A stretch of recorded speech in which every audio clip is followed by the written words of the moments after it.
Someone said to me, this channel has now become some PlayStation bashing channel. And I was curious as to what it is that they were talking about. In the video that they made this comment, I was talking about some PlayStation fanboy having misconstrued the reality of things for us to now come back on the back end to see that what they said were pretty much lies. So I'm kind of wondering, and I'm curious, like, why anybody would watch a video like that and draw that kind of a conclusion is very interesting to me. Does that make sense? Now let me show you exactly what I'm talking about, because you guys might say, okay, what's going on here? I'm going to go ahead and hide their username, because to me, I'm not really concerned about, some of the fluff around here. This person said this channel seems to have turned into a place to bash on PlayStation instead of actual gaming. Is PlayStation not a gaming company? I've never understood the hate passed back and forth between gaming platforms. We're all gamers. Peace.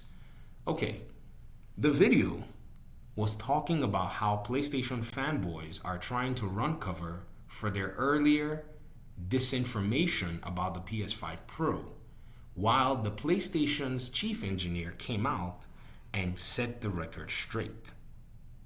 That is a good thing. In the video that I made, I talked about how PSSR evolving into something that would emulate what FSR is doing is a good thing. But you didn't watch the video long enough before you drew that conclusion. I understand that you want this kumbaya level of discussion, but there is adversity in the gaming conversation right now because people are lying and deceiving gamers. If this is not about gaming, then what else is it about? Because gamers are trying to make decisions about their gaming and have to push through all of the dross. There are people right now who are telling me in comment section that they regret buying the PS5 Pro.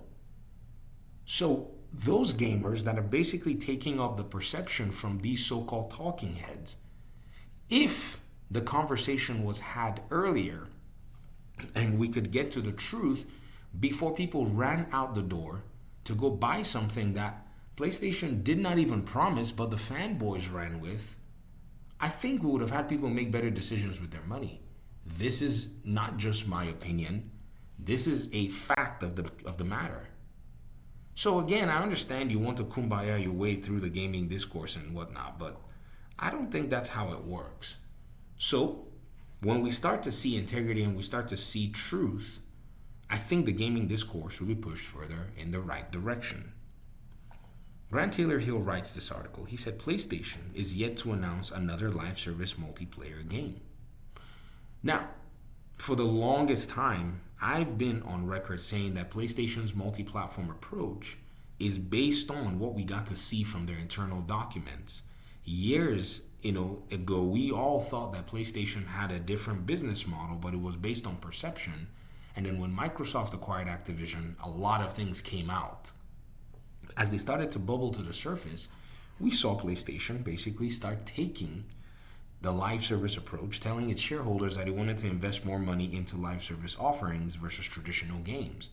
Why were they wanting to do that? Well, if you think about it, there had always been the push across the board that showed that these so-called single-player games weren't being played much by PlayStation fans, and rather gaming had shifted to a live service approach. This is gaming. Grant Taylor writes, there's another live service competitive multiplayer title in the works at PlayStation, but the identity of the game is yet to be revealed. Hey, we told you, just because they canceled 10 live service games doesn't mean that they're going to stop trying to make the live service game that hits. They've already gotten Helldivers 2 money, and they're not going to just go back and say, nah, we're going to go back and make expensive Spider-Man 3 and not try to back up our investment in case nobody buys it. In the recent job posting that was discovered from PlayStation, it was revealed that a studio under the label is working on an unannounced project that's set to feature competitive esports and live service elements. Oh my gosh, PlayStation is going the Ubisoft route. Ooh, because that has worked so well for PlayStation in recent years, right? Now, I can see that there's a little bit of Grant Taylor Hill's, sarcasm in that comment. But you have to understand, ladies and gentlemen, that Ubisoft tried this approach many, many times. I don't know if you know how many NDA level, live service games Ubisoft put out there.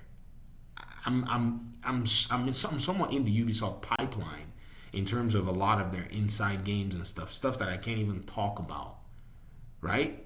And they have been trying and have been trying for many years to make something stick, like Siege.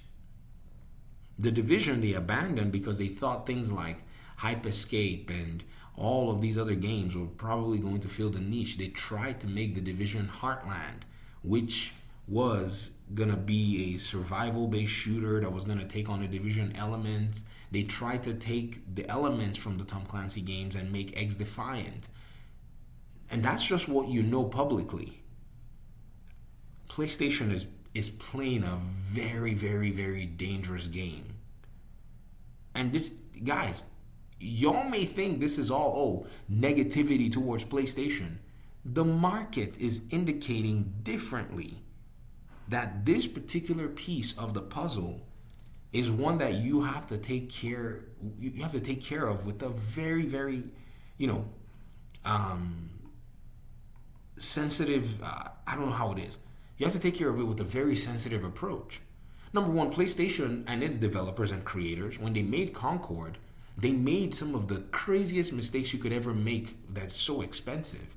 Like characters that nobody wanted to basically play, unapproachable, design elements, story lore felt like Guardians of the Galaxy mixed in with Destiny or something. Like they were trying to copy everybody else and at the same time not copy everybody else. So if they're going to go ahead and make a live service game, the Marvel Rivals game and the games that are coming in that are new approaches that are taking off is going to be what they need to go with. But it doesn't seem like they are interested insofar as they can basically just pump out something or pump out many of them and hope one of them sticks. My Biscatella says over 70% of US active PlayStation/Xbox players played at least one of the top 10 live service games of the month during January.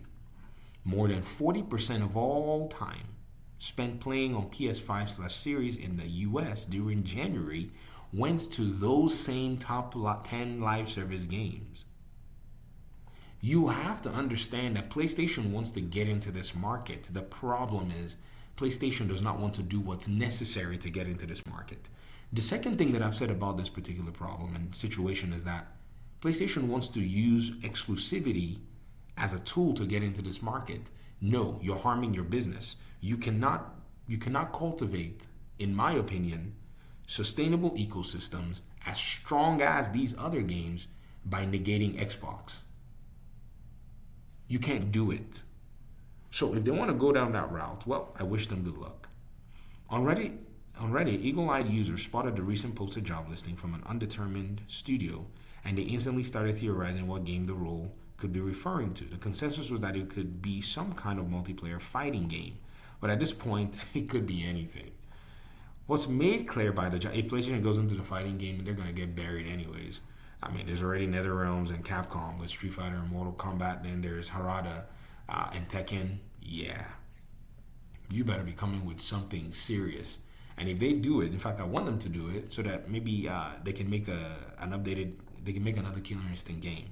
What's made clear by the job listing is that it's set to be a live service multiplayer game, and the team is eager to introduce a competitive esports gaming landscape into the title.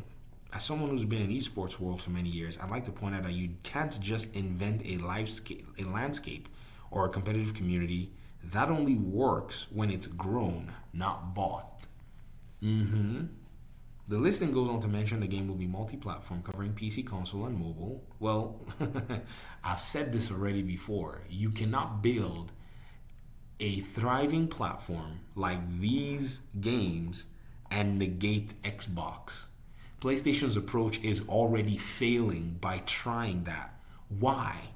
Because many of these games, their community approach, their community-centered approach, is predicated on the fact that they have popularity. PlayStation is basically setting itself up to lose. But again, I wish them good luck. If they can pull it off, maybe they can. And it will be developed in Unreal Engine. It might be that the game's very early in the development cycle, as the listing says, that the successful candidate will help drive the game from prototype to production. It might be Jason Blundell's new game, too. In 2023, rumors started surfacing Blundell's appointment to a new PlayStation studio in LA, and it's been suggested the former Call of Duty legend is working on a game that fits the bill. If the job listing was for replacement in LA, it will offer more credence to that claim. But it's a remote position, so there's nothing to go on. Do you think it's a safe idea for PlayStation to piece together another live service multiplayer title, given the state of the industry? Well, PlayStation is following the money. So again, do I think it's necessary for them to do so? I think so. I've actually championed that they need a live service game to compete.